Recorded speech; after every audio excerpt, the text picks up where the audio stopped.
Okay, good morning. Can you guys hear us okay? J1 and June? Yep. Yeah, we can hear you. Okay, perfect. Yeah, I Can think you we're going to open, start. Yes, thank you. Great. Okay. Yeah, welcome to the third session of this AA Yonsei lecture series titled The Ambivalence of Design. My name is Brendan Carlin. I'm organizing the event, workshops, and lectures along with Junsung and Jaewon Yi from Yonsei University. And the overall event is funded by the British Council. Today, we're very excited to welcome Olivia Marra.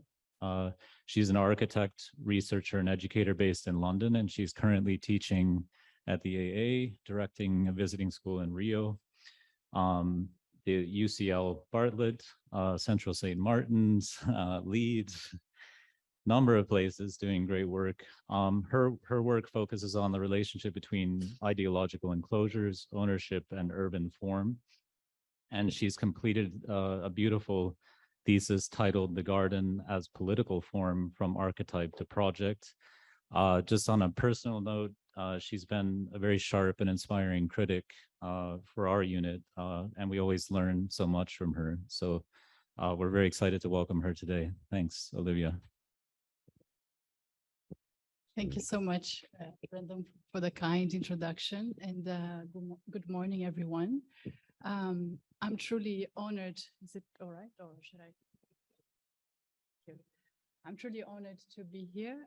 As Brendan mentioned, I'm an admirer of your unit, Diploma 19. I've been a regular crit, and it's always a pleasure to come here for whatever reason, PNAPs and now this presentation, which I'm so happy to present for you and to join this fantastic lineup of speakers. Well, what I'm about to present is a collection of notes that I've been gathering for a while. Many of the things that I will put on the screen were in the format of a footnote in my PhD thesis, and I'm now revisiting and trying to expand to hopefully transform it to a paper, or it will remain in the form of a lecture, perhaps. I don't know yet, but you will get a fresh view of what it's work in progress. So please make questions. I'm so looking forward to hear from you. I think that's also the nature of this symposium. And I'm also really, really glad that we have this amazing audience and participation from Yonsei students with us today. So as described, the title, we will look at the Coenobium, the Siedlung, and the allotment as archetypes, or in other words, free experiments in dwelling and gardening, solitude and togetherness. Well, many of you might not be so familiar with these terms.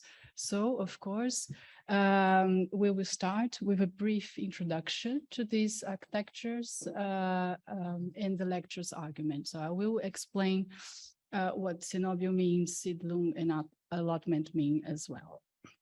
Then we will look at the Coenobium in the form of Charterhouse in Italy and England from the 12th century and the 14th century, when this archetype defined solitude as an ideology and togetherness as a project. Then in the third part of the lecture, I will argue the Siedlung, which is the German word for settlement. And I will argue it from the point of view of gardening as a mode of building and caring, which is basically the case of the projects by Lebrecht Mige, concept of self-sufficient settlement in 1930s Germany. Then finally, we will finish with a session on English allotments. Actually London allotments from the 1830s to present times. And I will argue how gardening has become a spatial praxis which could lead towards commoning. Again, tapping into the general theme of the symposium, perhaps amongst these three archetypes, the English allotments could be argued as the most ambivalent one. And so I hope that this session being the last, we can really discuss this, let's say, ambivalent character of architectural form. So, as promised, an introduction on the main argument of this lecture. So before I argue my idea on and my take on these three archetypes, I would like to briefly define Coenobium, Siedlung, and Allotment. So Coenobium is the Latin word for convent. It refers to a compound form where a limited group of individuals live in common. The word Siedlung or Siedlungen translates into English as settlements, meaning workers' housing projects. But in Germany, the word projects isn't as stigmatized as it is in the US. So it does refer to the settlement form. And the word allotment in English, British English, is the equivalent of the American term community gardens. But here allotment refers to an area of land that had been privately enclosed and subdivided into garden lots to be let at low rates, mostly to workers, but nowadays to anyone who is willing to cultivate a plot. So the lecture proposes the Coenobium, the Siedlung, and the allotment as three experiments in co-living for reconciling dwelling and gardening together, togetherness and solitude. So words that are simply not really, let's say, similarly together, or they don't usually go together, no? Togetherness and solitude. But I would argue that within these architectures, they do. And at the same time, the gardens found within these archetypes had disciplined monks, families, and workers. But gardening itself could have possibly liberated dwellers to focus on their lives as the core of their own practice by structuring that life according to self-chosen set of rituals and shared rules. So by analyzing these three cases or three archetypes, if you will, from the point of view of gardening, I hope we will find and we will understand the ambivalent spaces or the ambivalent characters of the Coenobium, the Siedlung, and the allotment. Because despite having defined controversial agendas such as biopolitical projects of colonization, which is the case of the Coenobium, domestication and urbanisation in the case of the allotments, these archetypes have also formalized gardening as a ritual of individual self-care and collective imagination.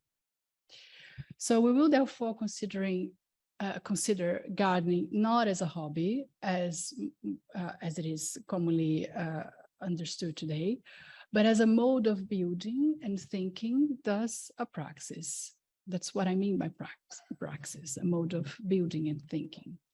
So what I would argue further is that these cultivated interiors inherently reconcile pragmatic concerns with uselessness and solitude and togetherness. So in this sense, we should reconsider Coenobium, Siedlung, and allotment as ambivalent forms, which once reinterpreted can enable groups to find new ways of living together beyond the conventional modes of the nuclear family.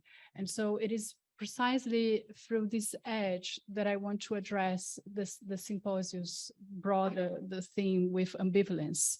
No, it's and also that's also why I'm insisting on the term archetype, because the archetype, it's a form that of course defines a project, defines an experiment of co-living, but at the same time, it can possibly be reconsidered towards different projects. So this is what I hope we will arrive at the end. So with the Coenobium, I think that in order to understand this archetype, we need to first know a few things about early monasticism. So from an architectural point of view, monasticism emerged as a housing question since early monks sought ways of living outside the status quo of settlements and early cities.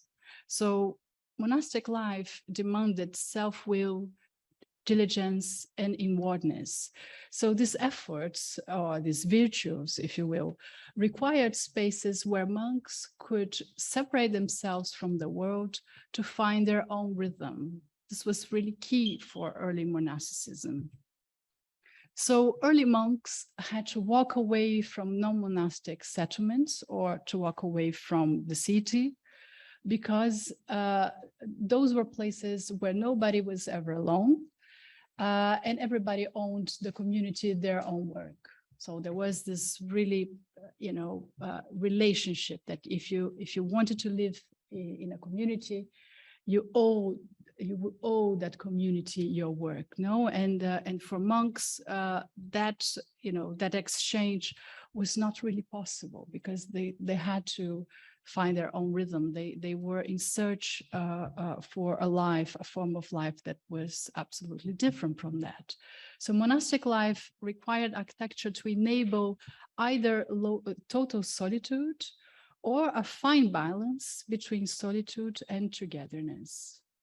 So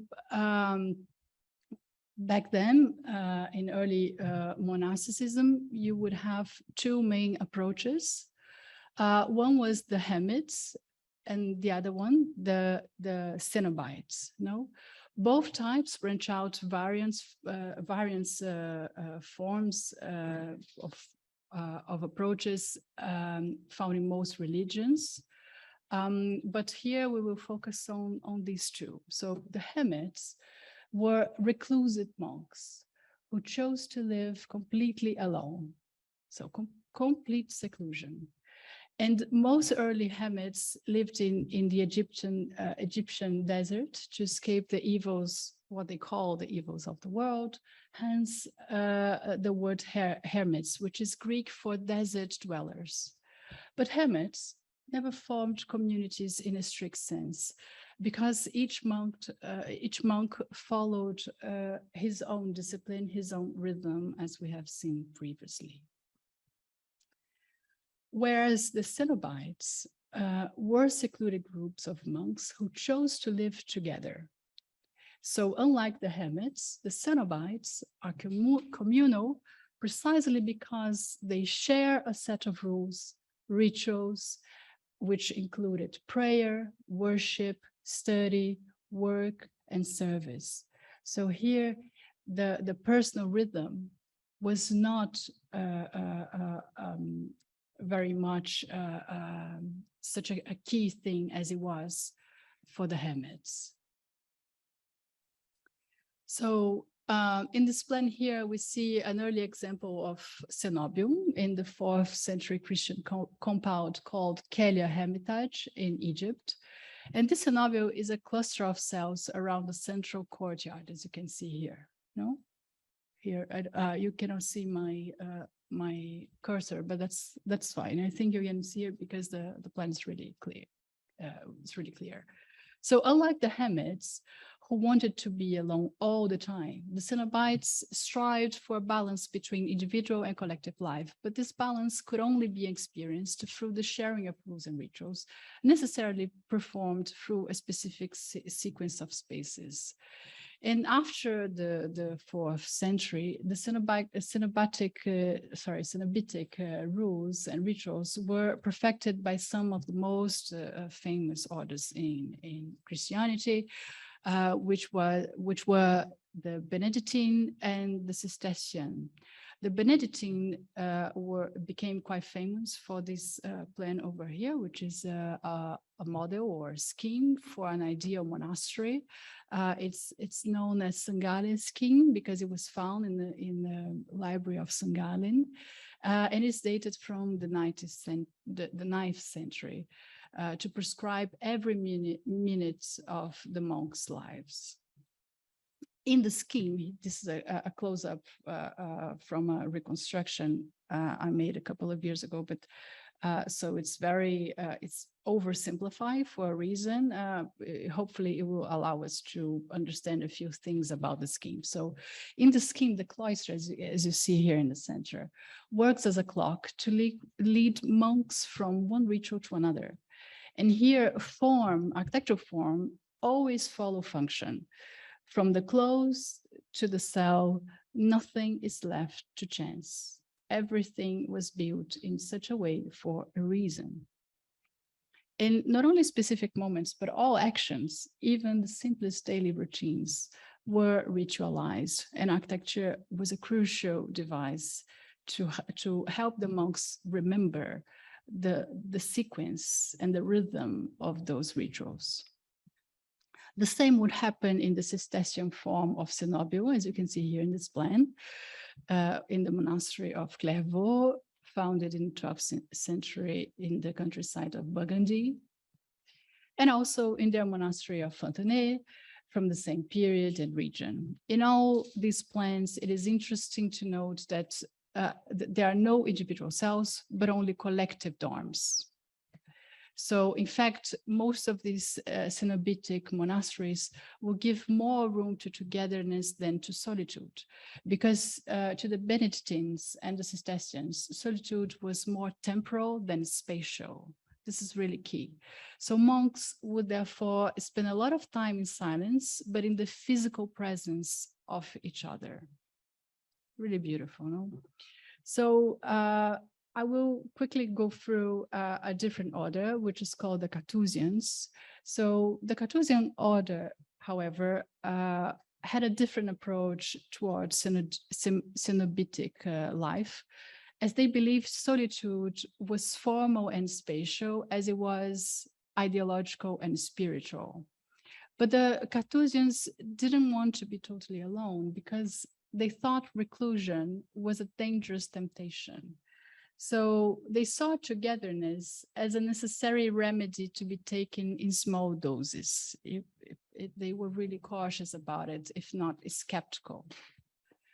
So around the 10th century in Western Europe, there were, the idea of solitary togetherness, was quite new, and there were no architectural precedents for that, except this commune in Camaldoli in Arezzo.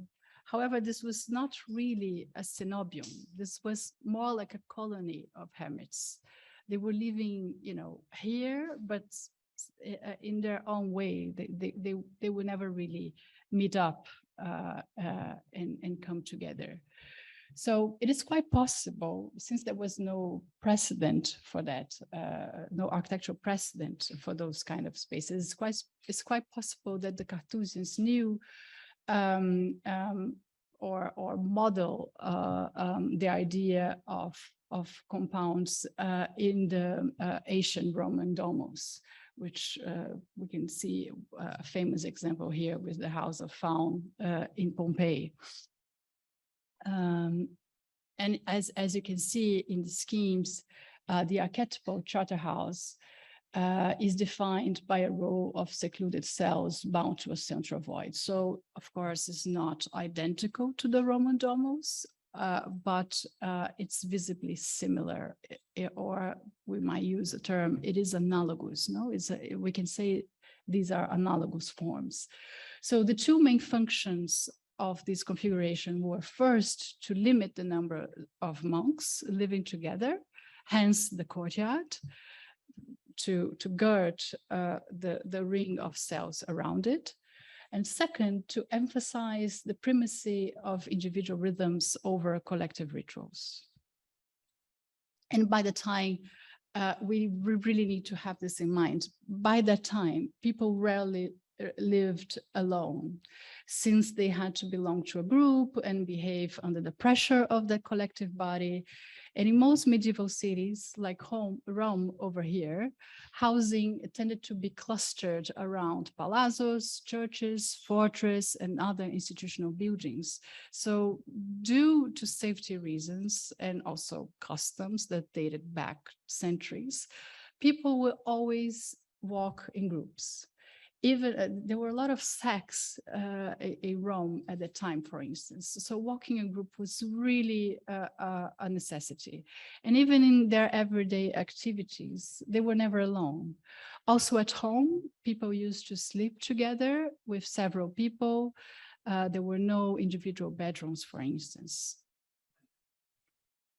So these customs started to change in around the 11th and 12th century with something that historians call the discovery of the individual.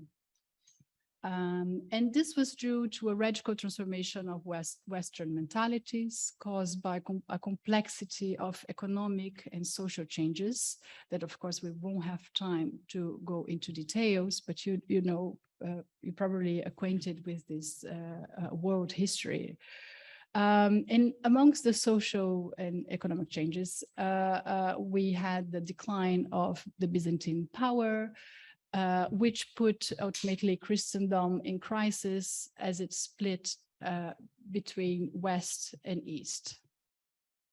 So in northern Italy, a growth of urban populations gave rise to early organized capitalism and commercialized culture.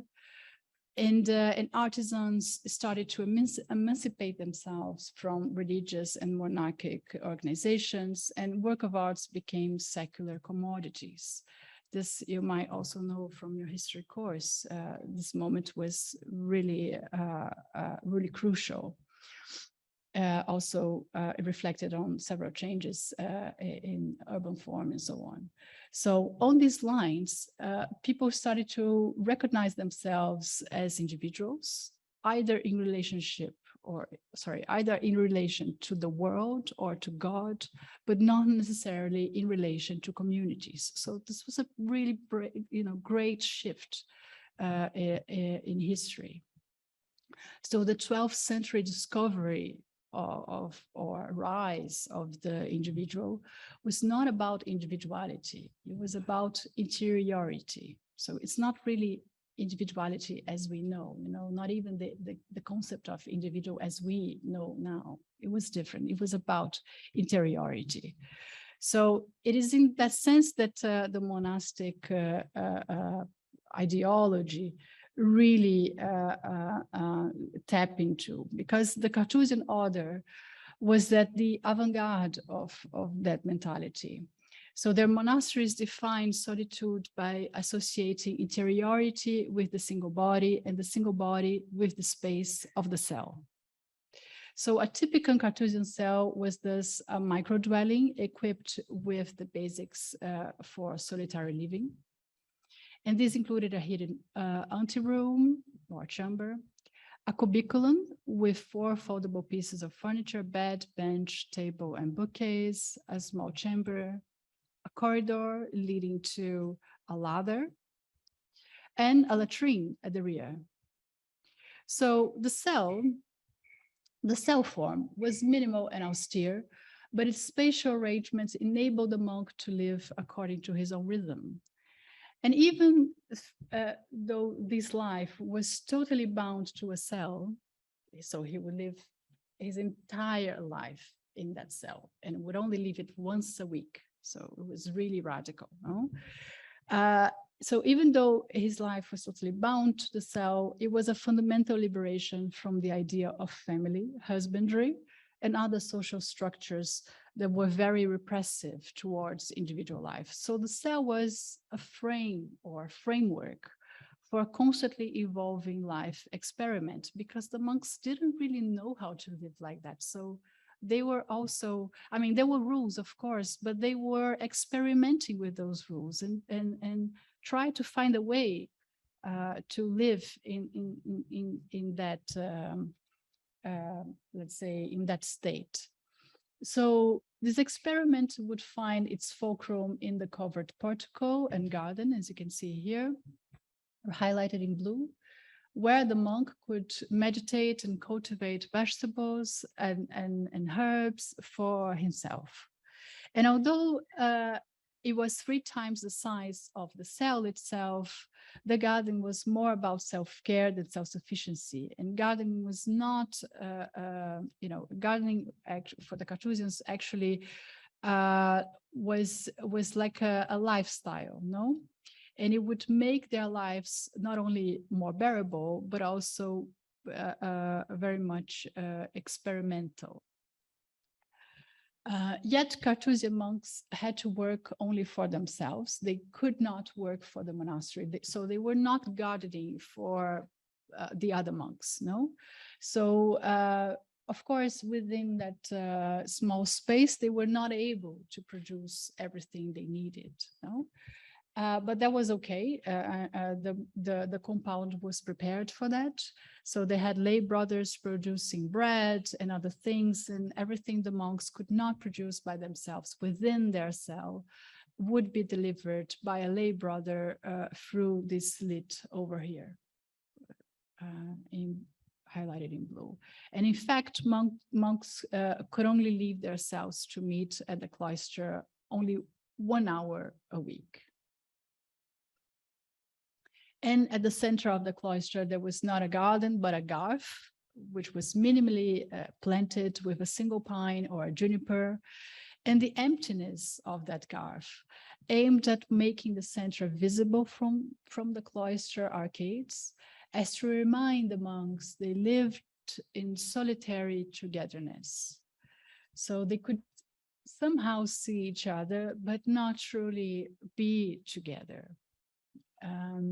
So within that scheme, individual and collective lives were juxtaposed without ever being merged. And moreover, the cloister, it shielded the monks from the world, including the rest of the Coenobium. So by Coenobium, again, remind you, I'm talking about the entire compound.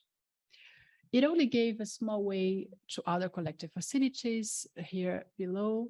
What is highlighted in blue, there's another cluster here that I mentioned before, where the lay brothers would produce bread and so on, and would also meet with local authorities.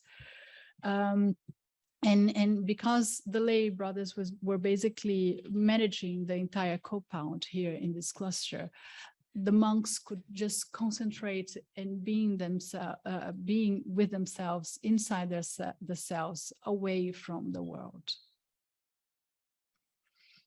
And as this separate cluster shielded the monks from mundane affairs, it allowed the Carthusians to establish their Coenobiums almost everywhere.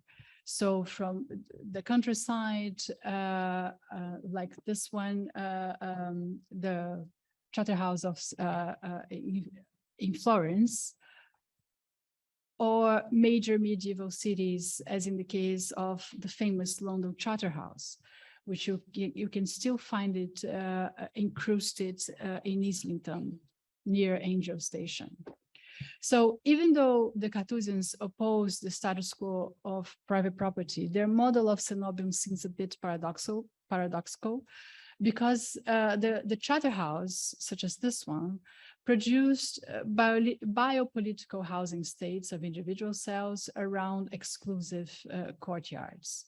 So in a way, it kind of it controlled the lives of the monks within those states. And that is why they would later serve as archetypes for modernist ideas of housing, precisely because they were quite biopolitical spaces. And as you may know very well, in the 1922, Le Corbusier modeled this idea of immobile ville upon his sketches of the Charterhouse in Florence when he went on a trip in 1907. And the formal associations and similarities with the Carthusian Coenobium are evident, as all housing units cluster together around a central empty court. So again, these are analogous forms, no? Not identical, but we can certainly argue them as analogous. And the flats also are quite similar to the monk cells insofar they aim at providing inhabitants with all essential facilities for dwelling, from a tiny personal study room to a vegetable garden. So both to the Cartesians and to Le Corbusier idea of apartment, the issues of comfort, hygiene, productivity, interiority, social control are central to the idea of dwelling. And so in this sense, one may argue that the Coenobium and the urban apartment block are driven by a biopolitical logic of housing and organizing groups of individuals, because this architecture confines everyday activities into a totalizing scheme of spaces. And so even though Cartesian monks were keen on seeing themselves as single individuals, Le Corbusier overlooked this crucial fact to reinvent the cell as a new form of nuclear family house. So this is when we can see the archetype is reinterpreted. No? So there is a nuance there. They're similar, we can say they're analogous, but of course, here we are in the early 20th century circumstances, and so you have an architect that has a take on a nation form, let's say, and a medieval form, and reinterpret it towards a different aim, let's say. So moreover, here we see the facades of those individual gardens. The stacking of units would further individualize those nuclear families by detaching their apartments from the whole block and its cloister-like court.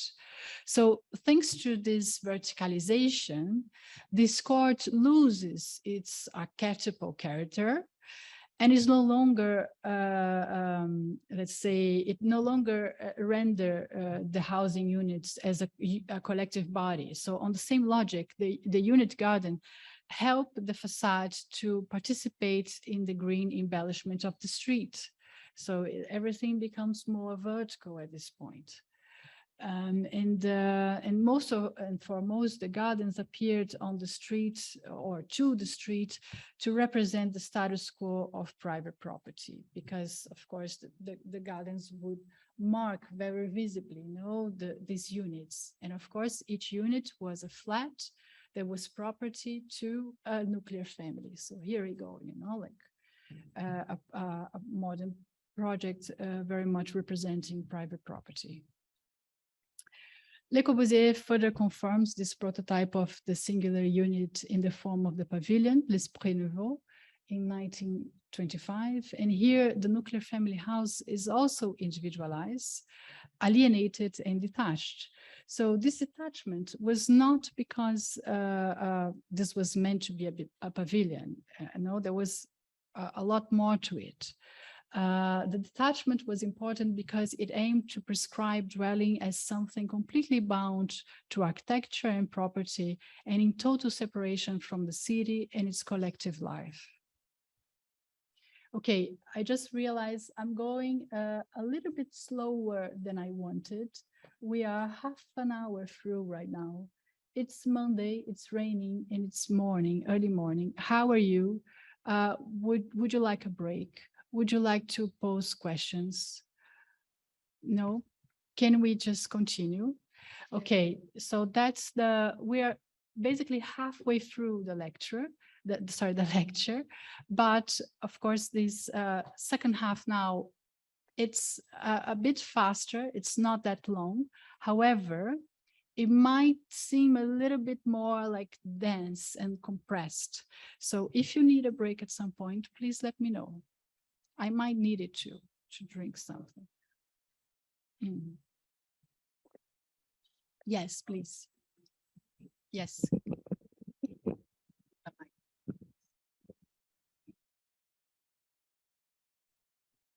It's a very quick question, but the cells that the monks lived in, you said obviously people would have to bring the things that they couldn't provide for themselves, like the bread. Did they interact with these people when that happened? No. Okay.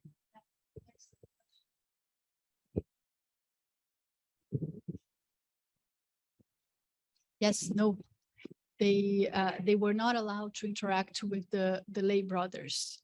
So the lay brothers, they were not exactly monks. They were part of the order. They were very important.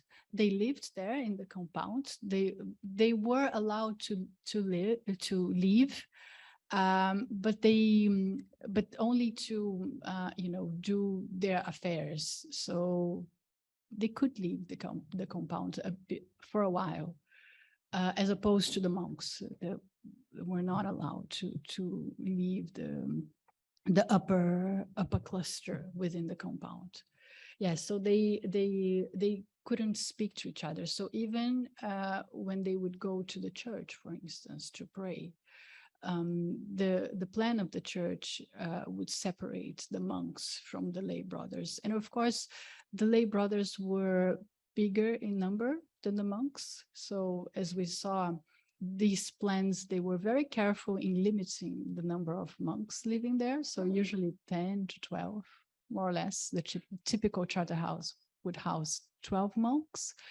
And the lay brothers were many. Apparently no limitations there either, so yes, great question. I mean, we can later if you want. I mean, the lecture goes through these 3 archetypes, but if you are more interested in one, we can just go back there and dissect it, whatever you want to. I mean, I think it always work best when you lead the discussion later. Okay, let's continue.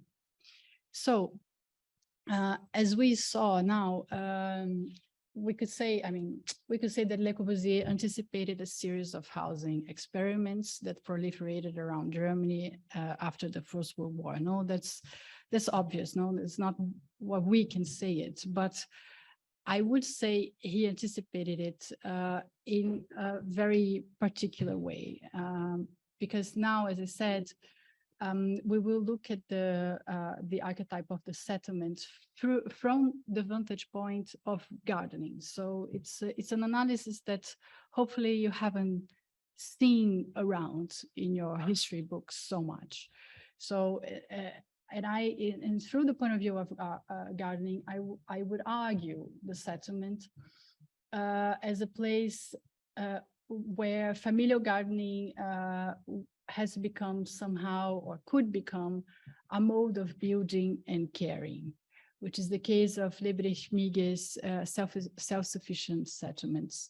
So we will look at 3 decades in his career here. So one of the examples of dwelling that Le Corbusier have anticipated was the villa, the detached, the new take on the detached villa. As we can see here in Ernest May's project that he designed for himself and his family of wife and 2 children just outside Frankfurt in 1928. And the similarities with Le Corbusier's villas are obvious, but we couldn't call May's house an experiment per se if it wasn't for its emphasis on an emerging concept at the time, which was the modern rational landscape. And Ernest May designed the gardens in collaboration with Lebrecht-Mige, who was promoting an quite architectonic understanding and utilitarian view of gardening at the time. And unlike his other collaborators, such as Bruno Taut, Otto Wagner, and Adolf Loos, Mige, who was friends with Ernest May, had a left-wing agenda with the concept of self-sufficient settlements, the so-called Siedlung. Actually, here we can see Mige hosing the garden of one of his projects, Homstadt Siedlung in Frankfurt. But Mige stood out more because he coupled the settlement planning with biological functionalism, focused on the unicity between dwelling and gardening, which in his view would produce a metabolical cycle of life. So this is one of the pamphlets in which he would promote this idea of garden and house together as the framework of a metabolic cycle. And the fulcrum of that metabolism, if you will, was the utility garden, a combination of open air rooms and house interiors, which made the whole unit self-sufficient. And within those models, Miguel would also design even the smallest of details. So he would design the system of trash bins and everything that was entailed in maintenance was carefully designed here. So it was not just an idea. He actually thought it through in very architectural terms. The plan integrated the kitchen with a glass house terrace to form a sort of threshold where waste was turned into compost and fuel. And through that threshold, house and garden interpenetrated each other like the two metabolic phases needed to keep an organism alive. And in the same way that a garden grew, but sometimes needed replanting, the house itself was seen as something that could grow or diminish according to the dweller's needs. And as it happens in the Cartesian Coenobium, Miguel's concept of self-sufficient settlement was an architectural question essentially defined in reaction to the city. So again, we can see similarities, we can see things that are analogous. This idea that the single housing unit could enable a whole life within itself, no? Again, not exactly like in the Cartesian monastery, but very much analogous, I would say. Nonetheless, Miguel called for a new urbanity. So even though he was opposed to the city, he was not actually opposed to an idea of urban living. He only, but he would only propose that that urbanity should be different. So,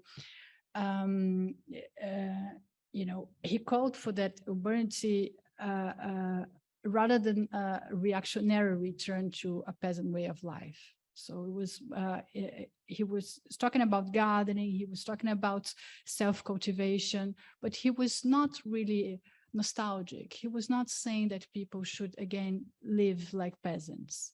The aim was to enable urban subjects to live and work autonomously outside major urban centers.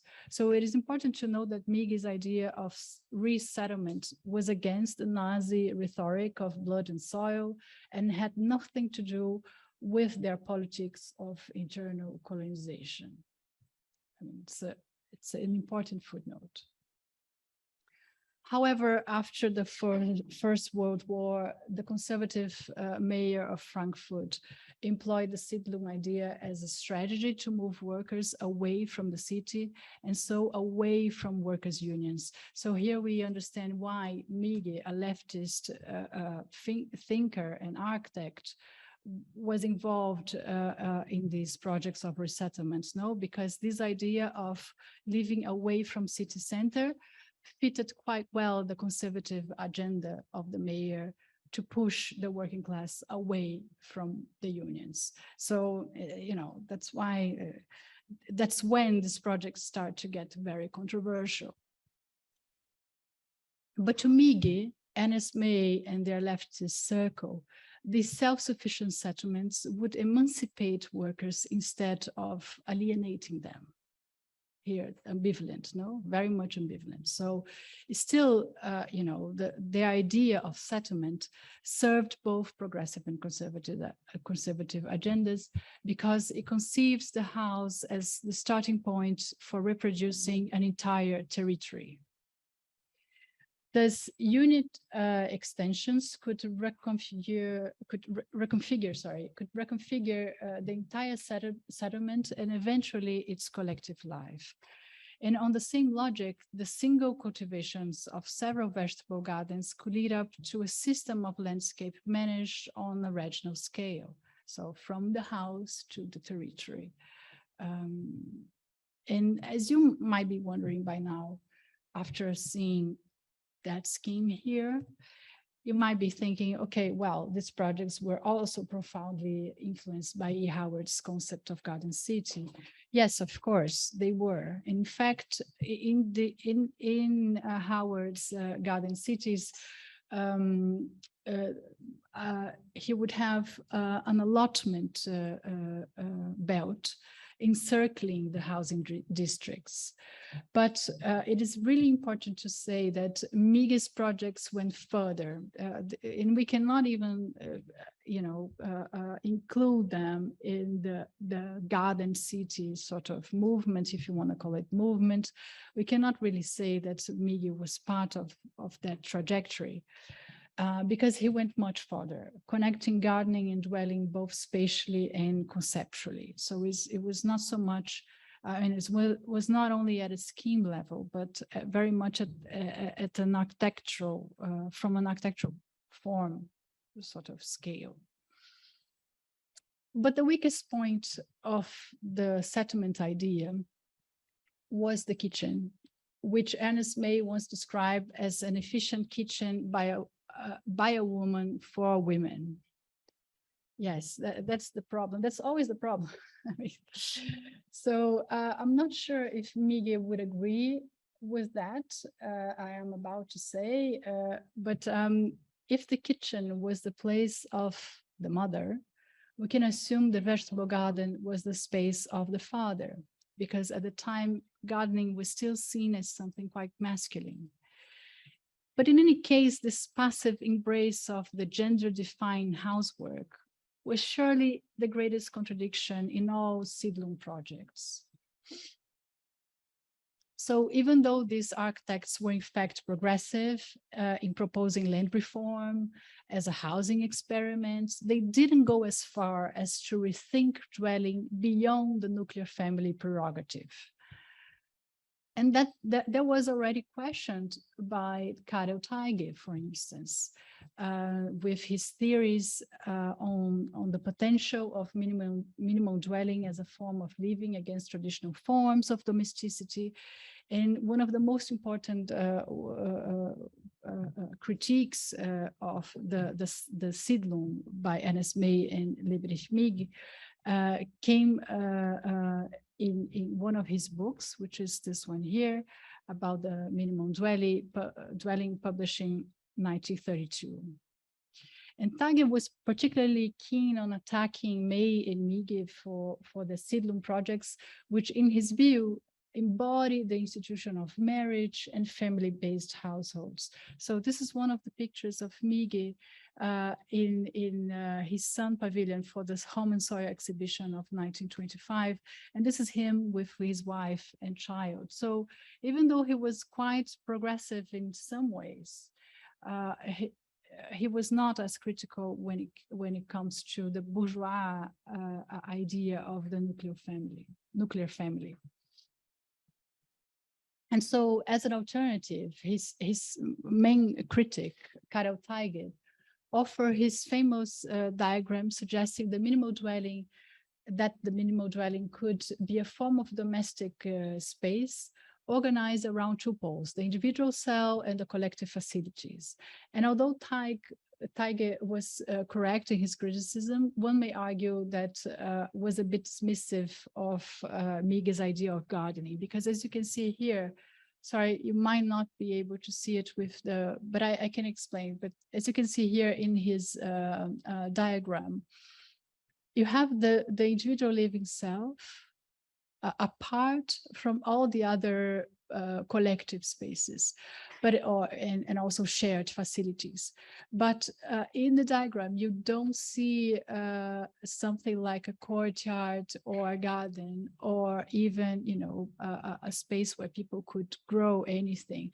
So the question of self-sufficiency and the question of gardening as a collective ritual was not really present in Karel Teige alternative for housing.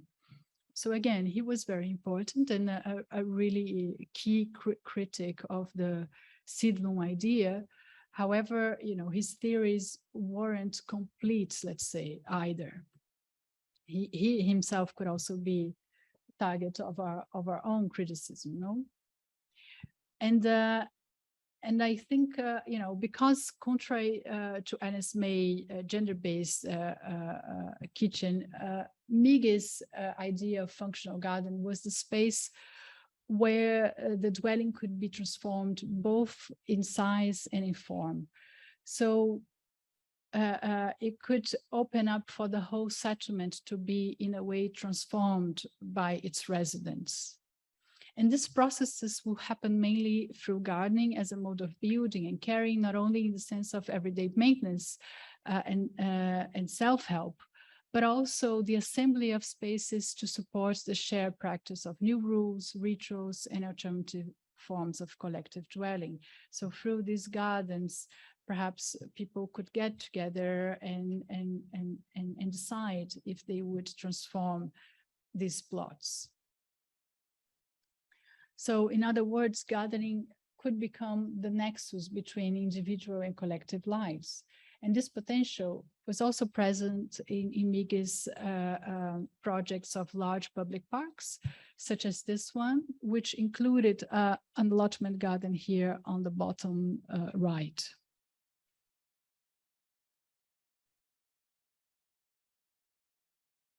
So with this, Miguel wasn't calling for a return to wilderness, but a particular kind of landscape for public use. And so we're proposing the allotments in a public garden. Miguel believed that that individual vegetable gardening was a form of active solitude. So people could actually go to the park and not only see other people and be seen and behave like they would in a typical public park, but they could also do other things. So in this sense, the work by Lebrecht Miguel takes us back to the Cartesian take on solitude as a life experiment, which is both a product and a transformative agent of togetherness. So almost 100 years after Miguel's self-sufficient settlement, we can use this concept to rethink solitude as a spatial component of interpersonal communication. We should take solitary togetherness as a generic condition for which individuals may recognize themselves as part of larger groups such as associations and housing cooperatives. Okay, so now is the final session of the lecture, which might take like 15 minutes, I would say. Do you want a break?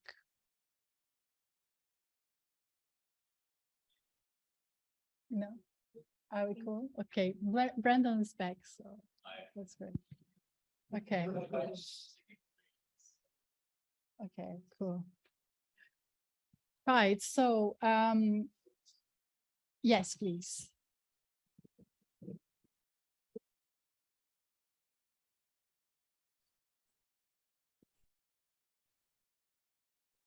Thanks. No, it's more of a question of representation, and representation of the project. Is it the Stahnsdorf Siedlung? I can't remember, but it's interesting to me why Miguel decides to represent this idea of gardening through like a really rigorous repetition of identical gardening units. If to me, gardening is about kind of a varied, diverse difference within this like more rigid architectonic framework, but he decides to render the gardening with the same hardcore repetition as the building themselves. And I just wonder why he decides to do that if he's trying to promote this idea of individuality, like through this collectivity, that like the collectivity is represented and expressed through the structure of the building itself. However, the gardens don't, to me, seem to represent that individuality either through their representation.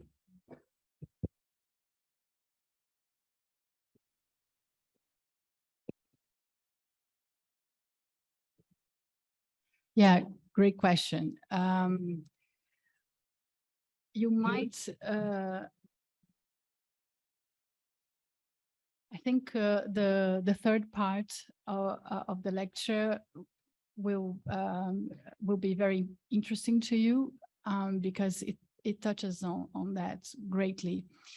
I think that Miguel was, I mean, we have to have in mind, take into account the context, his context in the post-war, and also he studied at the Bauhaus, and so there was, I think there was this this mentality, and this urgency in thinking about mass production in architecture, standardized. So, and also have in mind that at that time, gardening was still understood as something quite traditional and empirical, and like something very much linked to familial traditions. And I think that his take, his approach to the garden, as well as the way he represented it, was very much concerned in saying, no, look, this is an architecture. This is, this is as these elements, this space is as architectural as the kitchen. And if we are saying that the kitchen should be standardized and should be mechanized, so should be the garden. So he was very, of course, as a gardener himself, he knew that a lot of gardening is empirical, and it will always be empirical. It is really its nature, in a way.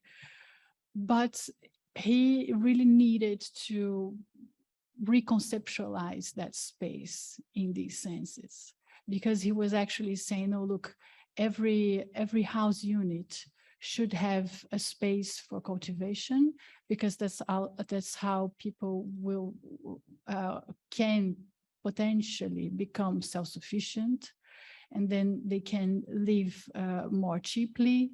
They can also be self-reliant. So I think this ideology required the garden to be presented in a different way. In a way that was not the traditional, cozy, almost kitschy like sort of, ritual, if you will, where, roses would be cultivated out of passion, Of course, all that would happen still within that modern garden. But the concept of utilitarian, self-sufficient garden was more important for him. Yeah.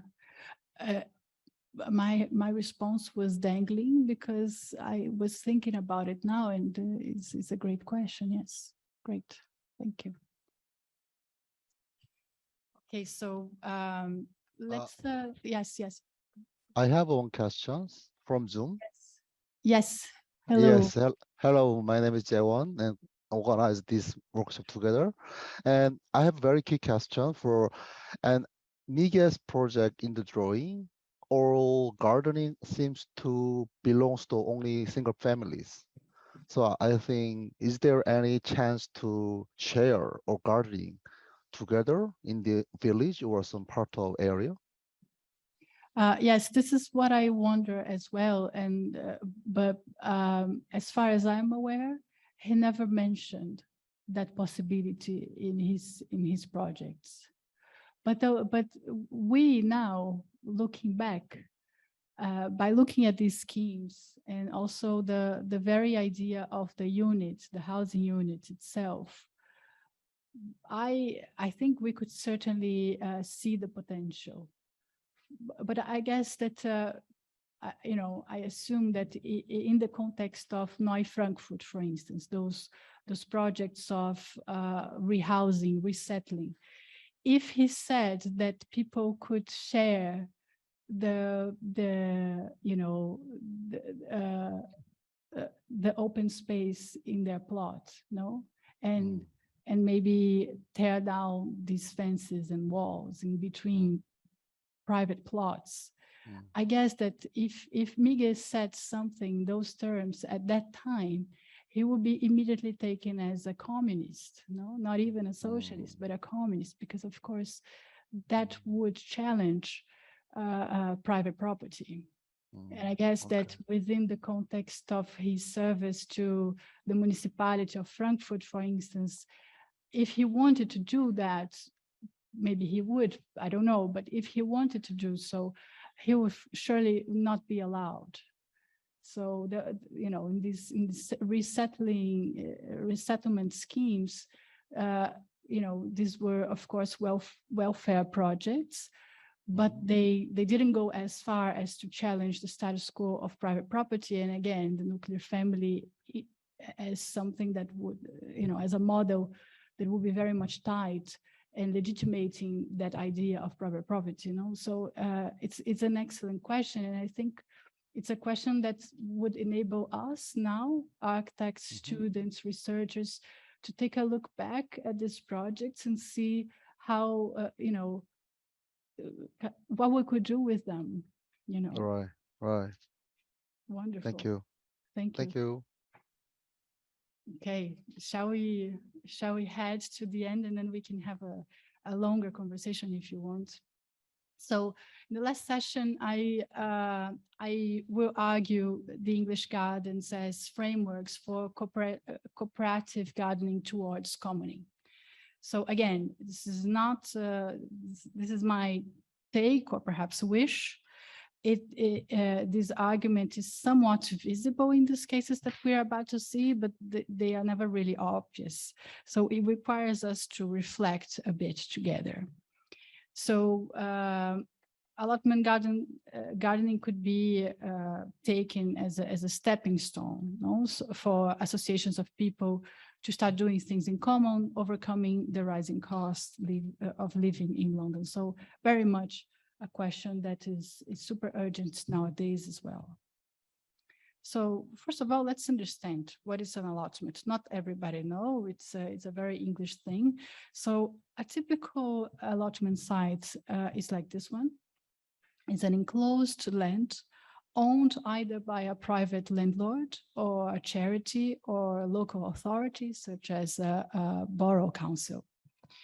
And in any case, the space is legally held for public use for the purpose of small-scale horticultural gardening. So it should be done by hand, never with machines.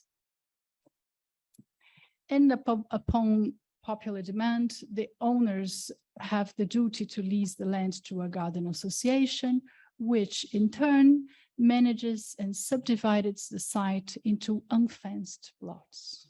So you can see their subdivisions, but they are always unfenced and not walled, of course. The association lets the plots at low rates to local inhabitants who queue on long waiting lists. And tenants can lay out and cultivate their plots however they want. And they can do it, they can do anything in their plot as long as they don't breach the rules established by the association. And it's important to understand that each garden association have their own rules. It can vary greatly between one allotment to the other. And these terms, the relationship between the plot keepers and the garden association is ruled by terms that date back from 1922, when Parliament issued an act regulating allotments as a type of small landhold. So from a legal point of view, this archetype presupposes the condition of private property. So it's something that since the beginning, English landowners and members of parliaments and also philanthropists, they have always seen the allotment as something that existed within the realm of private property. It was considered a form of welfare, a form of aiding the workers, but it was not considered a charity, and it was very much considered a type of landhold. This is important to remember. However, both to popular imagination and to leftist thinkers, allotments are emblems of social struggle, activism, collectivism, collectiveness, and counterculture, which is the case of the famous book, The Allotment, written by anarchist thinkers David Crouch and Colin Ward. And you know these thinkers, they are quite famous, and they have always been friends with English architect Walter Siegel, and they share an interest with self-building, with anarchism, and the role of architecture and enabling people to live alternatively. So there is, of course, this ethos, but I will not go into this today. But we can say that it is true. It's very much a thing for leftist thinkers, the allotment. It is not by chance that former Labour leader Jeremy Corbyn always speaks of his own plot when he needs to portray himself as a legit representative of the working class. He always says, my plot, has a plot on the north of the city in East Finchley. But nowadays, this perception of allotment gardening is changing, since many people just want to cultivate a plot as a healthy and an environment-friendly activity, and also a hobby. You know, so it's a complex thing. And as a result of that, the bulk of 120 sites in London today cannot cater to the increasing demand of plots, demand for plots, sorry. Meanwhile, many sites are disappearing due to real estate pressure. So we can see here you can see here the boroughs of Bromley, for instance, still have lots of allotments, whereas the inner boroughs in London don't have many, or sometimes don't have any allotments anymore, of course, because the land within inner London is much more valuable. So the more valuable the land in a borough, the less allotment sites you will find there. So that's why here with the tightest hatch, you can see here, these are the boroughs with the higher concentration of allotments, and not coincidentally, they are still affordable. They are still affordable places to live. So moreover, because allotment gardening has ultimately become an ultra commodified and individualized hobby, associations are struggling to legitimize the need to protect these places. As a result, many local authorities are allowing landowners to sell parts of their sites to either private or public developments. And it is interesting to know that the allotment archetype had historically contributed to its own tragic fate. And here's the ambivalent character of this type. Because we can understand how this happened with the oldest living example in London, for instance, Ely Common Allotment Garden, which is one of the key case studies we will see now. So the site sits on a common land. It's been an ancient common land in the west of the city. And it had been enclosed and appropriated by the Bishop of London around 1820s, more or less. And in 1832, the bishop decided to lease the land for the parish of Ealing to let out garden plots to families of working parishioners. And meanwhile, Ealing went from a village, as you can see here, to eventually a town. So as the bishop let his the land to the parish, and the parish leased this land to parishioners to grow gardens within that enclosure, the city around also suffer a similar process of subdivision. So the allotment, in a way, anticipated the urbanization of the surroundings, both spatially and culturally, and also legally, in a way. So the site has set up the same logic of reparcellization from the moment it had been privatized and enclosed and subdivided to its cultivation and social practice. And initially, the parish established rules to educate its families with evangelical principles, such as individual self-help, sobriety, Sunday worship, and respect for private property. And as these rules also demanded a tidy and productive gardening, they kept the families busy and confined to their own plots. So since caring for the plots was such a laborious and moralizing activity, the site had a masculine character, which only reinforced the primacy of paternalism over social change, self-help over collective benefit, and individuation over togetherness.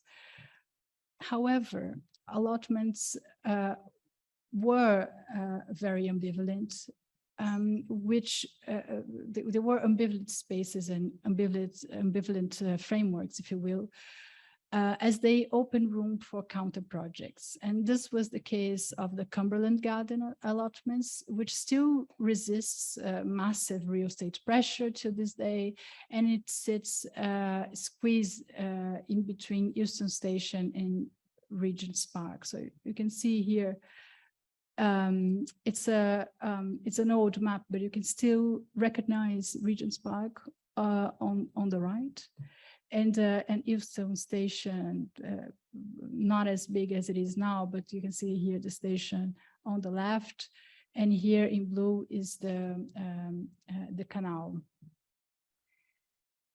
And the allotment was built on top of the canal. So what happens is that the site was formed during the Second World War, when residents got together to reclaim their rights to use the landfill of the formal basin that ended the canal right there. And after several years of struggle against the Crown State, which owned the land, the group eventually got a long-term lease and started building a garden over the landfill. And as a result, this allotment, it is very small, untypically small, I'd say, and is also nested within these housing buildings, which are all for low-income families. These buildings here, for instance, are owned and led by the Peabody Trust. So it has always been a place for working class families. But this situation of having such an urban allotment within the center of London, also close to a very posh area, is very unusual. And in a way, it's interesting because the site resembles a Coenobium, both in scale and form. However, in practice, it could really become the open blueprint for self-sufficient settlement. So it's an interesting case that somehow alludes to the other architectures that we have just seen. And drawing from its own past, allotment gardening could become the nexus between active solitude and togetherness. Most and foremost, because these places already have all the spatial ingredients for groups of plot holders to start thinking and doing things in common. Hence, they could become spaces for commoning. And so we came finally to the last slide. And I just brought these points. These are the three stages necessary for commoning to basically happen. These are proposed by the political thinker Massimo De Angelis in his book Principles for the Transition to Post-Capitalist Societies.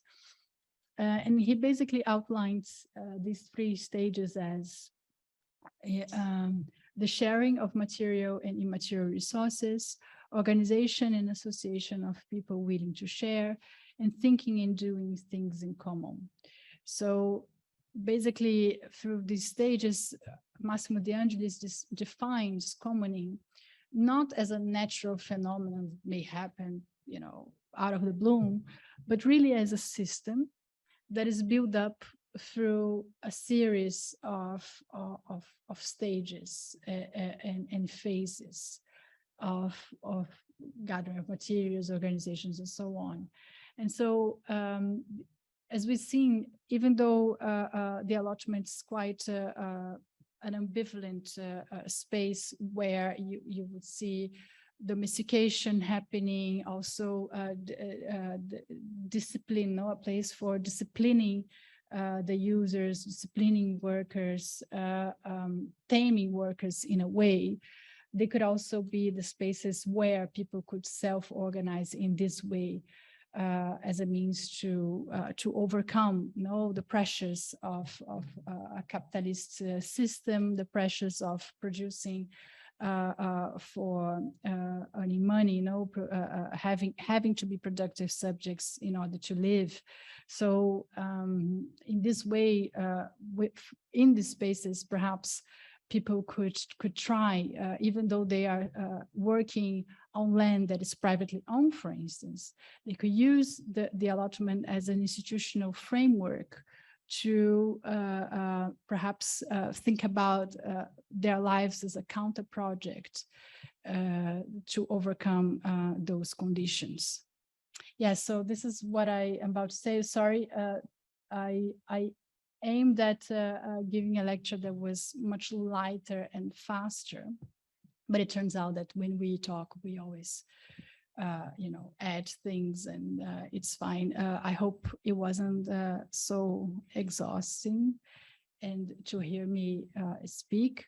But now I would very much like to hear from you if you have questions or observations about these cases. I presented to you my take on them and my observations in the light of the theme proposed by the symposium. But of course, I would very much like to hear your thoughts as well, or questions, or whatever you want to put in front. Thank you. Thank you so much, Olivia. I think that everything you've shared is very useful to us to kind of understand these things in depth, but also to start a conversation. This is also relating a lot to our unit work, so it's very interesting to see and share. I just wanted to mention for anyone online that has questions, you can also drop them in the chat, and if not, we can start maybe with some questions in the room. Okay, Daniel. Hi, thank you for the sharing. I may have two questions. Like the first one is, you shared a drawing which is about the good government, which runs like the 12th century. I mean, how to define that good government? Is that because like the individuality is becoming more? I mean, the common, like people studying have like the individuality and the identities. Is that the reason they become the good government at that time?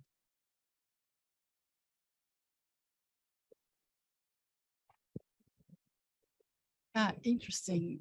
Well, that would be a lot of food for thought and maybe hours of conversation. But no, I selected that picture for that particular slide because it shows a medieval city, you know, it's very, in a way, accurate in the way it depicts, even though it's an allegory of good government, as we know.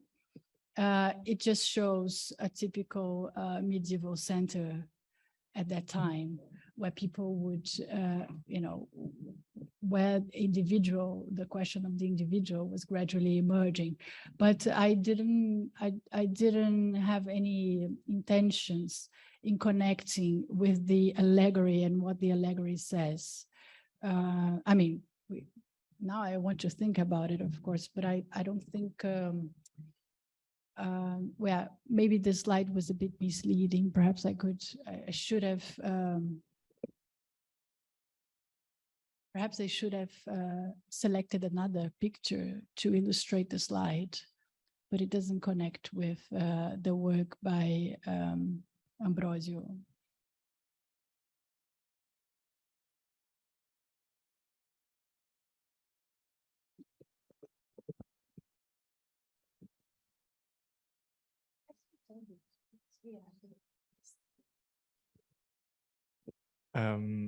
Yeah, thank you for the presentation. It's really clear and nice on every aspect. But one aspect I'd like to sort of unravel is a common theme was that the garden allowed for self-sufficiency and therefore sort of power to the individual.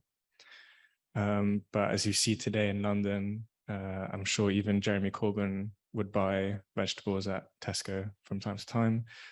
And it's not really, even in terms of the cost of it, it's probably cheaper to buy your vegetables at a supermarket than it is to buy the soil and the tools you need for your own allotment. So from that point of view, it's not empowering either. So I was wondering if you've ever thought about the current day equivalent of the garden in terms of something that gives power to the individual within the state system. Perhaps like solar panels as an example, where you can provide for your own electricity or something like that. Crucial question. I guess that's why I put the slide about commoning at the end, because I think if we want to see gardening as a mode of building, as something that might enable self-sufficiency, also cooperation amongst people, we need to see it first outside the framework of private property. So we shouldn't be talking about backyards, right? We need to think about, I don't know, the park, the common, also idle land, or maybe courtyards that become connected because people decide to, get rid of fences and walls. So it is a question of scale, of course. It is a question of finding an alternative, or maybe challenge the status quo of private property. And it's also a matter of how space is then, organized. So it is an architectural question. And the other thing that's why also the settlements, the growing settlements, the Siedlungs are here as well, to suggest that if we want to think about gardening as a means to self-sufficiency, we also need to think about, a network of gardening in the city. So of course, not even a very big productive allotment can really provide the necessary intake for the gardeners. It just can't. Actually, I haven't mentioned it, but it is meant as a type of landhold in England. It has been regulated in such way to prevent people to grow everything they need. So the size of the plot and also the rules, you should garden by hand. You need to come here with your family, don't bring your friends. All these rules, they are meant to basically keep that kind of gardening as an activity that is relaxing, is about self-care, and all of that is very positive. And all of that we need, But then again, it prevents revolution, you know, it prevents people to basically break the mode of, you know, of buying food from the supermarket, you know, and also it prevents people from actually saying, no, look, we will take this land to stop buying food, to live in a way that is not prescribed, you know.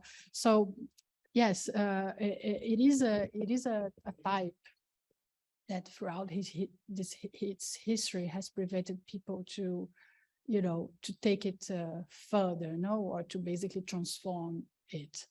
So that's why I think that also Migi is very interesting, because he was talking about the efficiency, but not in a reactionary way, but in a way that could emancipate workers to live more cheaply, and to not rely on consumerism and so on and so forth.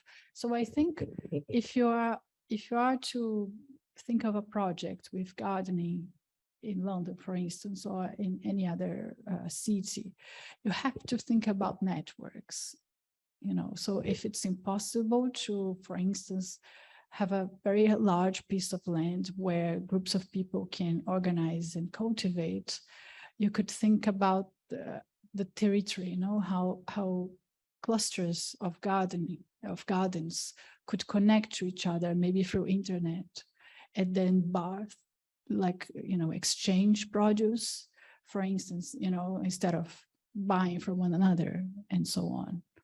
So yeah, it's a very complex question, and that's why I think it should be seen for once and for all as an architectural question, not something that lies outside or beside architecture. I would actually want to develop on that. I think it's a very interesting question. You were mentioning in the beginning the idea of the monk cells and how it was a forced individualization to kind of live there. And I feel like I'm going to do this comparison with the pandemic, where we were kind of forced into a similar kind of modes of living. And it's just when we figured out how much we were reliant on what Logan was saying, the supermarkets being open, having the kind of products that we're used to, and also digitalization, I think, had a lot to do with this. So I feel like in the past years, there has been a focus on the importance of having a little balcony, a garden, and there was also a huge rural movement from people that were living in the center of London, for example, to taking property exactly for this idea of having a garden that they could actually sustain themselves with. So in kind of this changing world, what do you think that the role of the architect becomes? Yeah, it's a pretty difficult question. I think the architect, I mean, the role of the architect. Yeah, I think a good way would be to try to experience, these things. It's not the only way, but I think it's a good way to start. So, for instance, have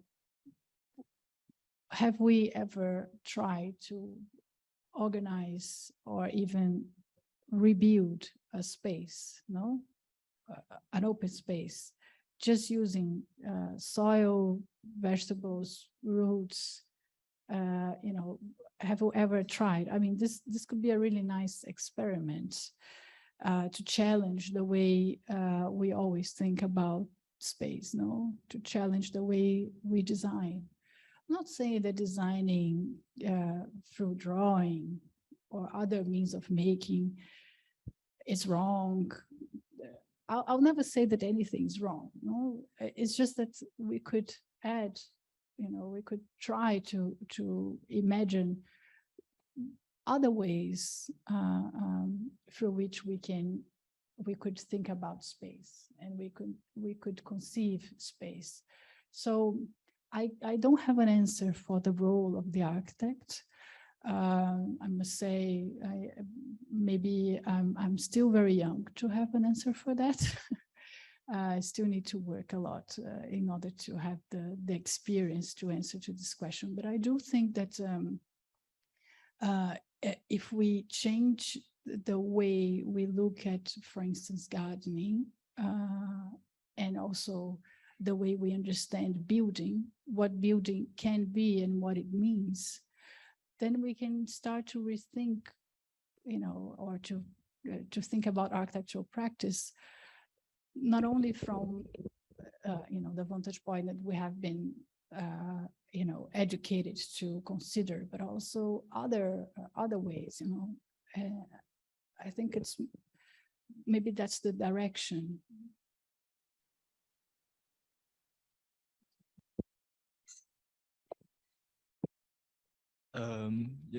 Just following Logan's question. I mean, like, I really like your explanation about that question, and I also feel like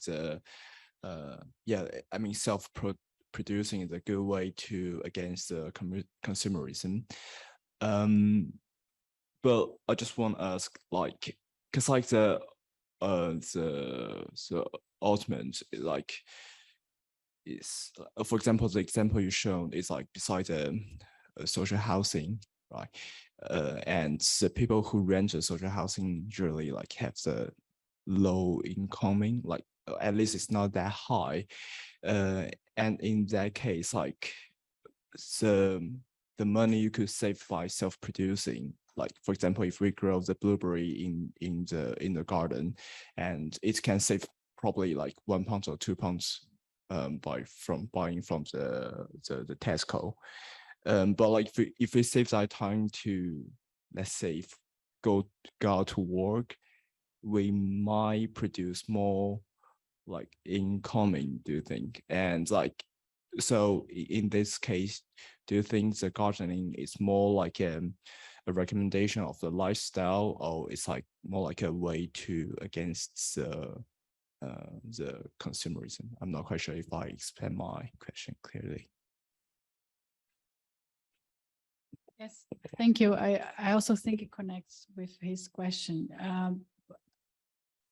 Well, I think it can be something more structural than escaping, the consumerism or whatever. I think it can be something far more, I would say, structural than that. So I think it's more, it's not a matter of lifestyle in the sense of hobby or even these things that people immediately connect with whenever we talk about gardening or green matters, like such as biophilia. I think, I mean, yeah, it can be, but I think all these things are very superficial. I mean, well, okay, I'm not saying that I appreciate them, but by superficial, I mean, okay, they can exist, yes, but there is something more structural that gardening can transform potentially, which is basically it is about private properties, how we can use institutional frameworks that already exist, and how we can basically take those frameworks and through associations, through self-organization, we can try to collectively imagine new ways of living. You know what I mean? So it's not so much lifestyle, but it's really how we can make use of things that are already there. So, for instance, if there is this English type of landhold, which is the allotment, which is regulated and is legal, it's private land, but it's let out for nothing. You pay like £100 per year for half an acre of land. It's a lot. It's great. In London, how can you do that? So this is an institutional framework that is available, and that architects and other people can actually take that and try to see what they can do within that institutional framework. So how they can work operatively within that institutional framework. You know what I mean? So, but then in that sense, the question of solitude and togetherness, no, the question of individuality and collectivism also becomes very important, because it's not easy to self-organize. It's not easy to share land. It's not easy to come up with these models, because of course, how can we are not educated? No, we are born and raised within a neoliberal society. We are not very used to reconcile our individual interests, or whatever we understand individuality, with collectivism. It's very hard. I mean, in theory it makes perfect sense, because it does, but in practice we are not used to do it. So in that sense, gardening, when I say gardening could be taken as a collective ritual, you know, in that sense that gardening can come in, you know, not as a way for us to educate ourselves. I don't mean to put it in reactionary terms. I think it can actually become really a way through which groups of people can truly self-organize. So it's almost like, you know, in the beginning of the presentation, I talked about how space can become really like a score, no, for groups of people to remember how to practice the ritual. Like, you know, it's about memory as well. Gardening also can become first the, you know, like the motive, the reason for people to get together, no, and do something in common. But from there, no, once that that organization and once that collective body has kind of established itself, from there they can actually branch out and do other things. You know what I mean? So that's why I said that gardening can be the stepping stone for people to do something in common. So I will be more clear. In the, for example, the allotment. Yes, in an allotment site here in London, the only thing you can do over there is to garden. It wouldn't allow you to do anything else apart from gardening.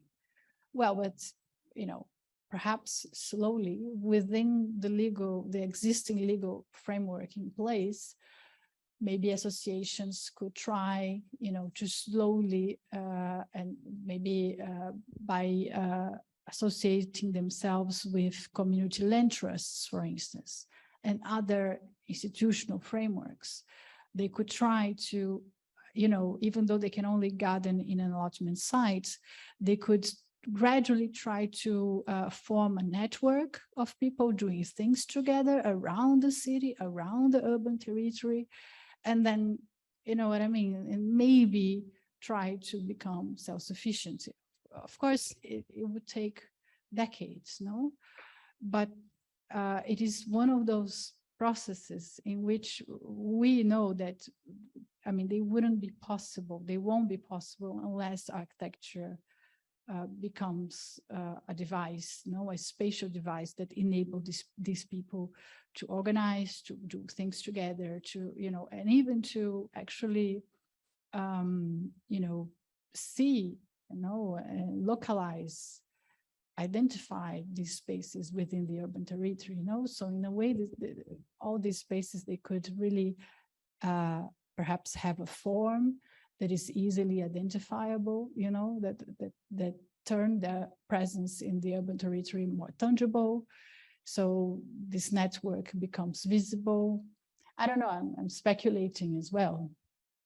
Does it answer to your question? So that's how I meant, that's exactly how I meant that gardening can transform things more structurally than we can actually imagine. So in this case, can I understand it like as a degrowth and flexible and sustainable treatment to the, like, this kind of land and for the further development of the society. I mean, the idea you explained. I mean, the idea I mean, it's not like a formal question. It's just like, I mean, the whole thing you're talking about, can I understand it as a degrowth and sustainable and flexible treatment to the further development of the society and community, and which creates the harmony and connection between people?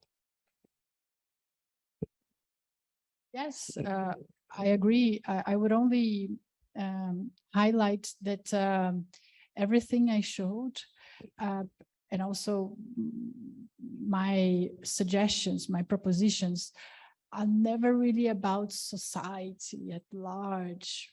It's perhaps we are talking about, smaller groups of people.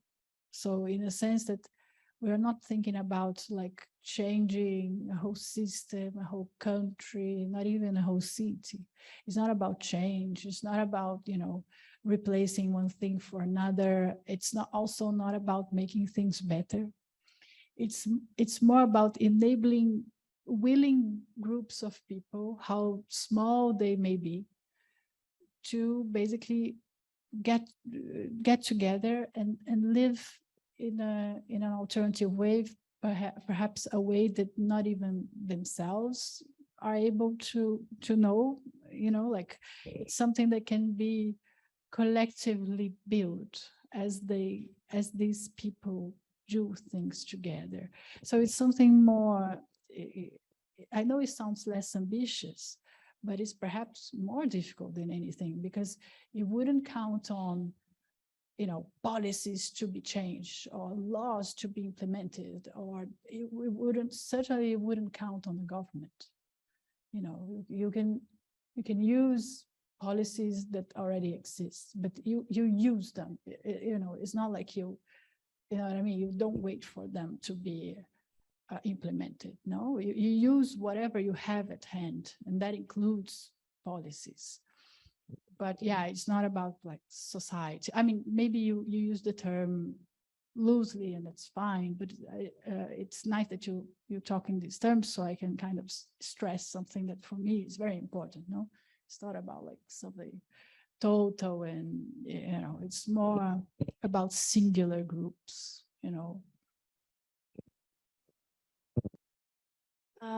We have a few more questions in the room, but I see there's a raised hand, I think, on the Korean side. So if you would like to ask the question. Okay, thank you. Thank you for the very amazing lectures. I'm really interested in gardening. Is really interesting themes to think political and social ritual and forms as a counterpart of architecture, which is really interesting. And especially I have one question about the second Miguel's project. About, I think Miguel designed the garden as an individual part with a family, but I think gardening is quite interesting topic to think ambivalence design, I think. So how did Miguel design or control of not architectural form, more like flexible way of systems? How did you design it? Because we all the time having trouble with how to design control nowadays. Because so that's why I want to get some kind of understanding or learning what he did.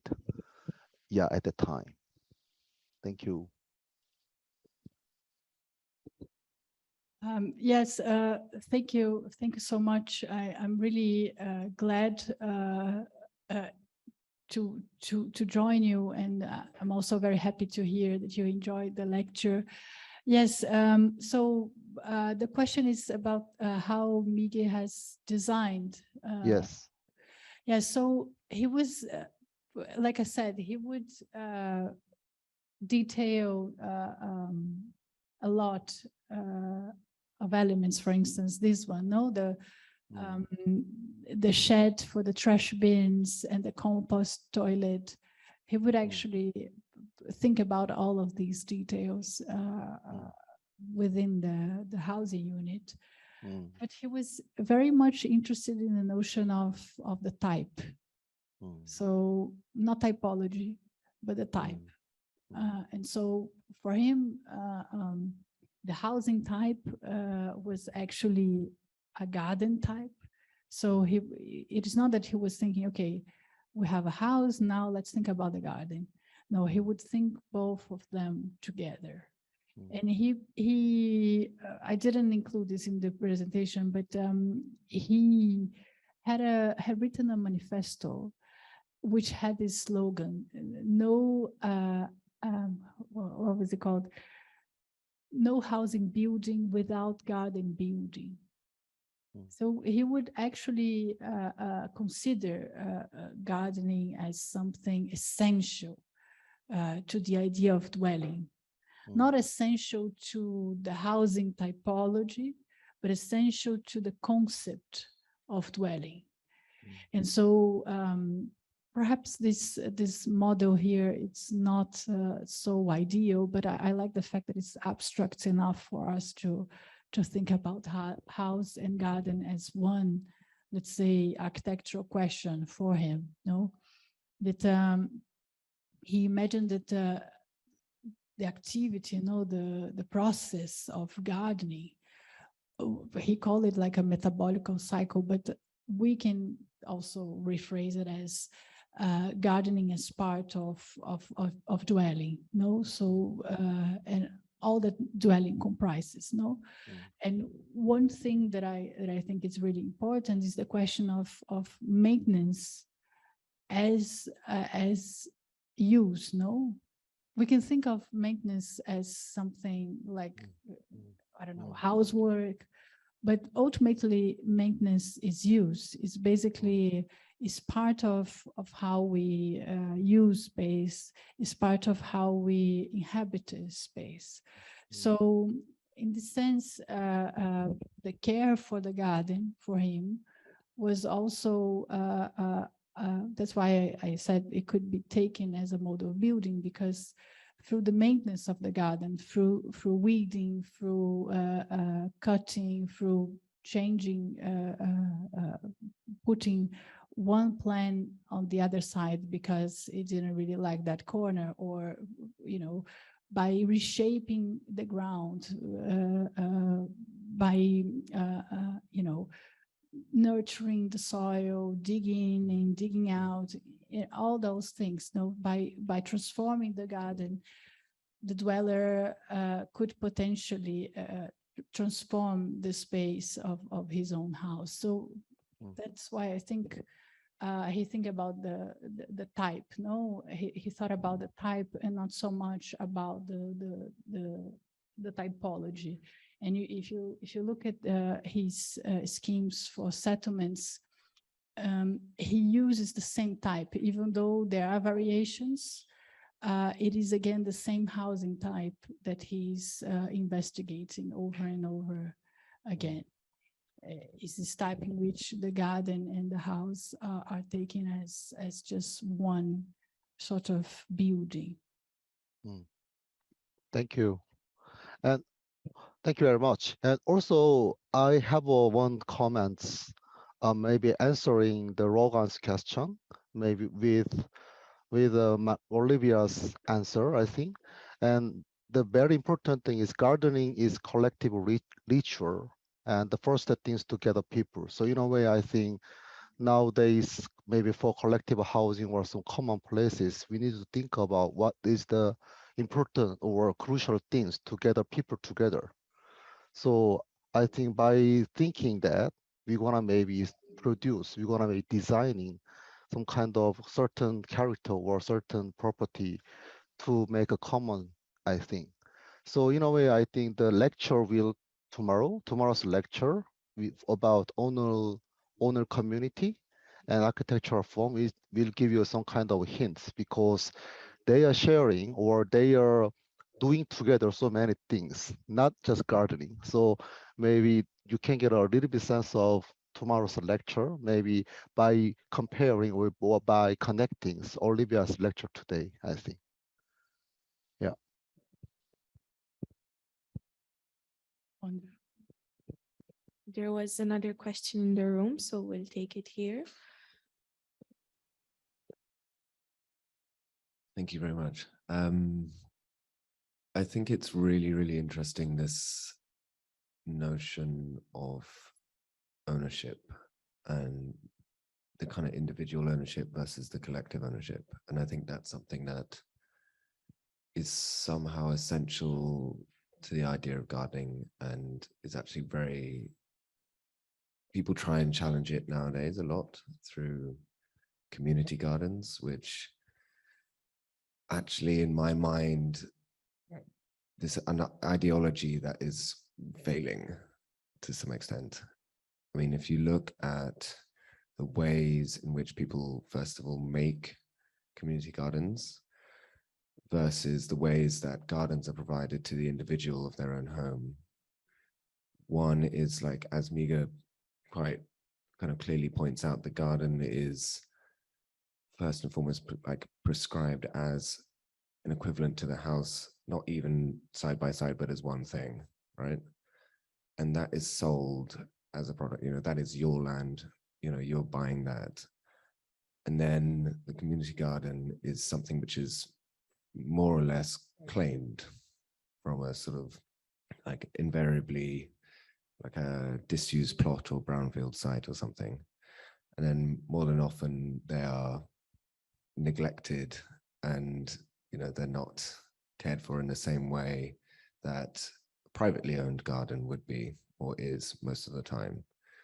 And I think it raises an interesting kind of friction between, you know, so the allotment is a really like occupies this space exactly in between these two kind of conditions, where you have this idea of collectivity, you know, you have the collectivization of the individual, but the boundaries between those plots are so blurred that it's, you know, a lot of the time people don't even express their boundary between their allotment plots, and yet they care about it because it is theirs.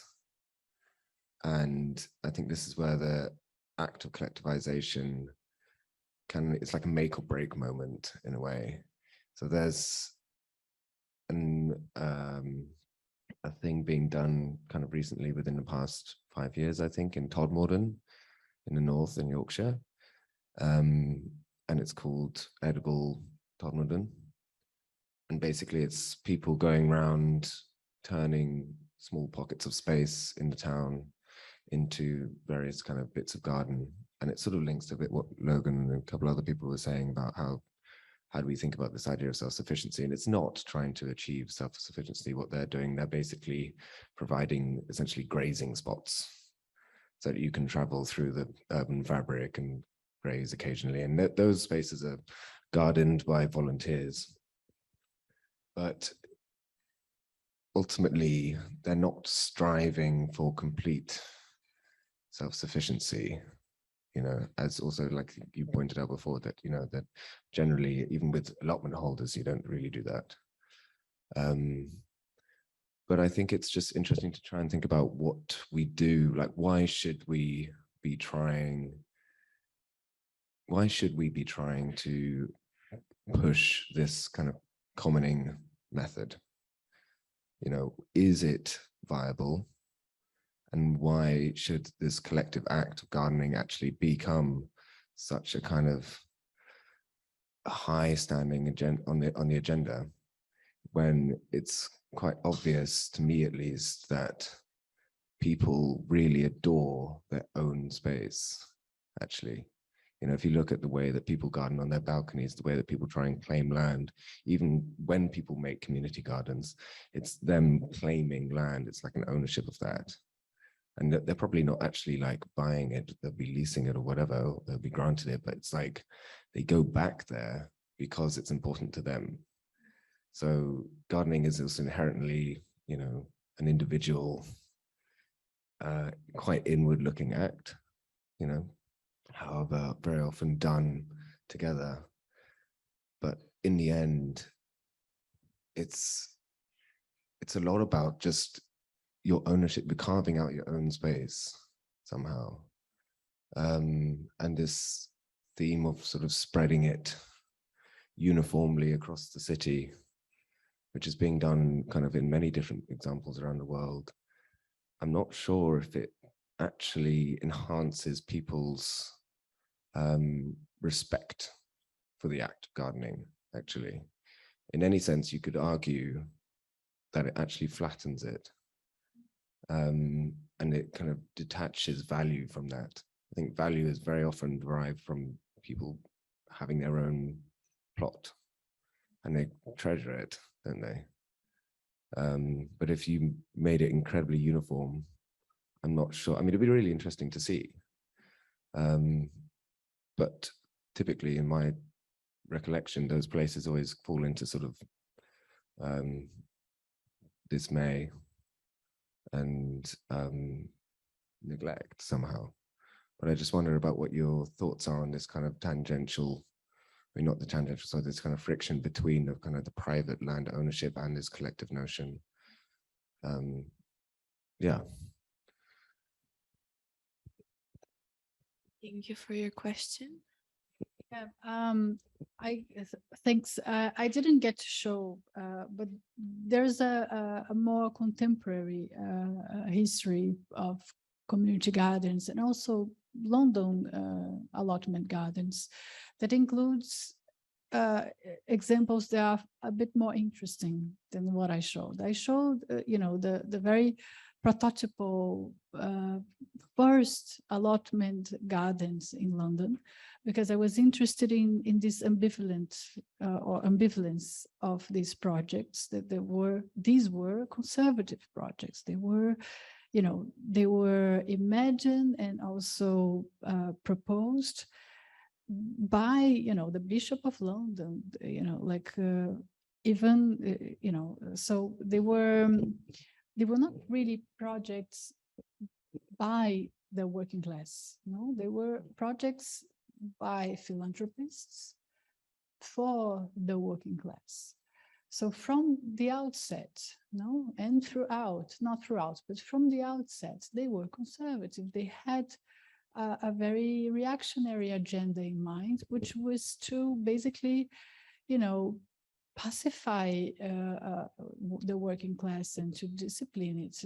So, and even to this day, we can even argue that, the allotment gardening has become a hobby, and many people who can cultivate them, other people living close to these lands. So not exactly the people who actually need to produce food to eat, many of these people live in a terrace with a garden of their own, but they still go to the allotment site for the character it also provides, and to be part or to feel part of a group and so on. Now, your question / comment was very interesting and also very complex. So I would try to kind of grasp what I remember. Yes, so there are more exciting examples that I didn't show. For instance, the community gardens established by communities from the Caribbean in London, in Uxbridge, and also further south in the city. And these gardens are much more interesting, and also their history, it's a bit less controversial for sure than the ones I showed. But here the focus was ambivalence, then you get the picture. And also in the US, for instance, and maybe in Rome, well, we could talk about Rome. Rome also has a really long history of allotment gardening established by the working class on the periphery of the city, mostly on idle land. Also in Germany and Poland, you can often see what we can call rogue gardens in between viaducts, this leftover lands that nobody really knows. We know they belong to the state vaguely, but we don't really know who maintains them. And so they're up for grabs in a way, but not in terms of land ownership, but use. So you talked about this, no? I think use plays a great role. Use/maintenance play a really great role in how people reclaim space. So basically, communities and associations, I think their struggle is not really about the ownership of the land, no? It is more about the right to use the land. This is also what common land, not the commons, but common land is about in England, no? Since ancient times. Common land has always been owned privately, by the bishop, by the lord of the manor, and so on. But what is really crucial about that land is that due to customs and later due to the law, people would have the right to use that land, will have the right to roam, the right to do, lots of things over there. And perhaps this is very powerful because if in one way, it's very difficult to challenge private property, no? I mean, what does the queen represent? The queen represents private property, no? That's the true power of the royal family, no?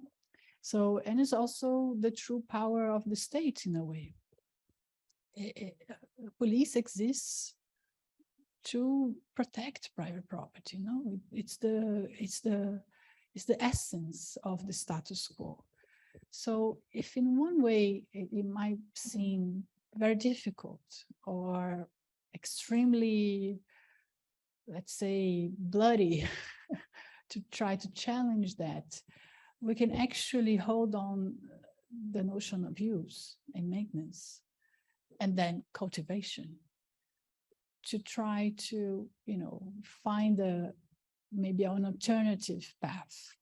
And in that sense, so for instance, you talked about self-sufficiency. Yes, it would be wonderful if these gardens were completely self-sufficient, but if they're not, I think that's okay. Because it is really about reclaiming land through use. And in the process, people actually, bonding and also, understanding that, an association of gardeners can really become, they can become this group that also help each other, that is able to find its own voice, that it's able to negotiate with local authorities, that builds up some power. And because these people, they get together by themselves, it's not something like the state is trying to, here for you, here's something you can use. No, because it all happens somehow spontaneously. I hate that word, but it happens with some degree of self-will. They are truly important, and if these gardens look beautiful or not, I wouldn't worry about that. I think it's more about the process, the process of reclaiming through use, and also keep in mind that these gardens, I think they would be equally genuine and legit if people were going there to do absolutely nothing, which is of course not possible in London allotments, because associations, they make it very clear as a rule that plot holders must keep growing. Their plot cannot look idle. But, then again, that's ambivalent, because at one hand, it feels very reactionary. I mean, how come? I should, doing nothing, it's important, But at the same time, I totally understand their concern. They need this land to look, active. Otherwise, they will lose their lease. because the council can then, for instance, if the land is leased by the council can basically come and say, oh, no, we will take this land away from you because you know what? There's a public development for housing or for a hospital or whatever, looking for land. And we can basically let this land for them instead of you, because basically you're not using it after all. So you see, the question of use is extremely political. And it's really at the heart of the struggle for the city, for the right to the city, to use David Harvey's words.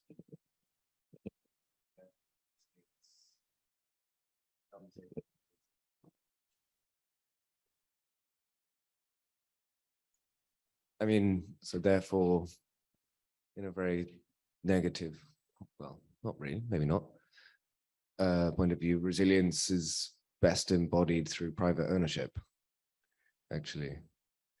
If you're trying to resist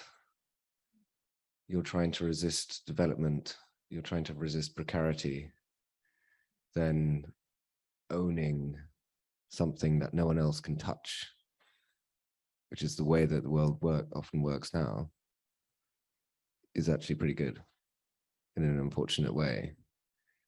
That people who are fortunate enough to be living in Georgian terraced houses in South London, for example, with a lovely big garden, they're not going anywhere because they're also listed as well.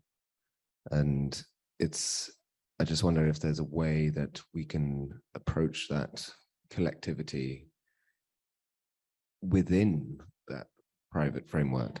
Yeah, because it just seems like a struggle in perpetuity otherwise. Absolutely, you gave the answer. I do agree. And here at the AA, we have a great wealth of diploma projects speculating on that possibility, of course. Within the framework of private property is also possible to rebel. Absolutely. And then the garden can be a means to do that. And I wouldn't go as far to say that was behind Miguel's proposition. We cannot say that, but we can take his projects and take a step further and say, no, look, or even Karel Teige's projects and thinking of minimal dwelling. And we can say, no, look, it's within the home. I mean, not necessarily private property, no, it's within the home. So within the private, in the sense of individual, no, and interior realm of the home, it's possible to rebel, absolutely. And I'd say that it might be the case that, I mean, maybe we could think of a project in which both realms, no, the realm of collectivism outside the home and rebellion inside the home, they coexist. Absolutely, they should coexist.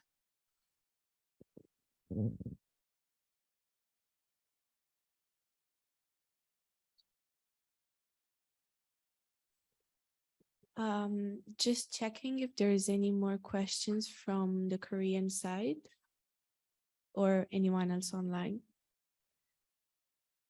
Okay. Anybody else? Okay, no more questions here either. So I think that we could end this session. Thank you so much, Olivia, and everyone else. We'll see you tomorrow.